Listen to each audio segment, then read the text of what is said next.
In the mid-1960s, wooden houses were demolished in Leningrad in the Pargalovo area, making way for new residential construction.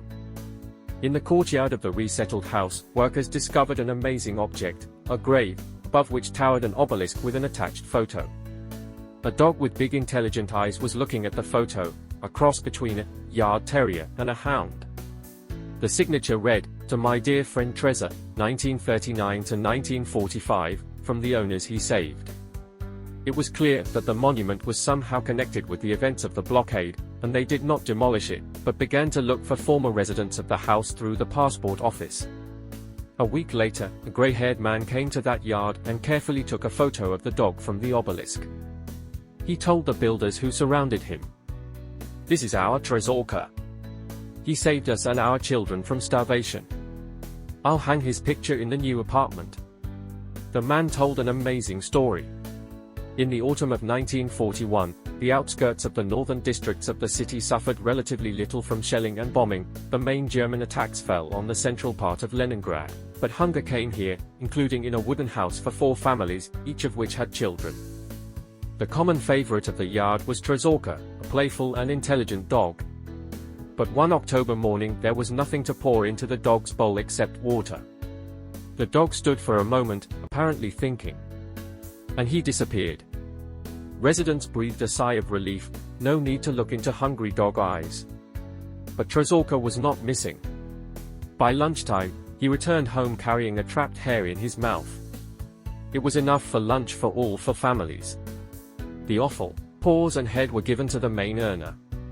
Since then, Trezorka began to bring hares almost daily. The suburban fields of the deserted state farms were filled with uncollected crops. In September, the front approached the city. Cabbage, carrots, potatoes, and beets remained in the beds. Hares have plenty of space. There are a lot of them. Hare broths were regularly cooked in the families of the yard. Women learned how to sew warm winter mittens from skins, exchanged them for tobacco from non-smokers, and exchanged tobacco for food.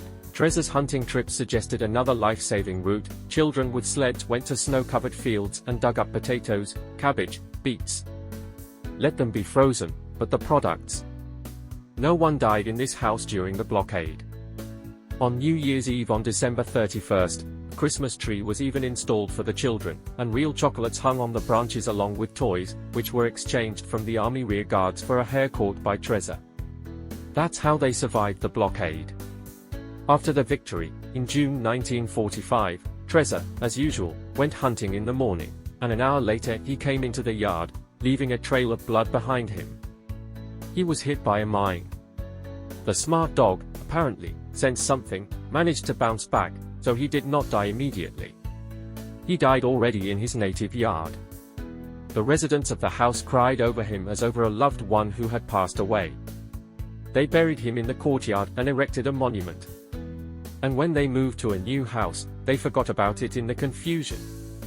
The man asked the builders, "If you can, don't build up Trezor's grave. Plant a fir tree in this place. Let the new settlers have a Christmas tree in winter." As it was then, on December 31, 1941. In memory of Trezorka. Residents of a high-rise new building are already used to a large beautiful spruce growing near one of the entrances. And not many people know that it was planted in memory of the 900 days of the blockade and the dog that saved 16 Leningraders from starvation. In memory of 27 million Soviet citizens who were killed, tortured, raped, burned, starved to death and destroyed by the Nazis. Now, more than ever, it is imperative to do everything so that the world never forgets about this, always remembers the contribution of the Soviet people to the liberation of Europe and the world from fascism.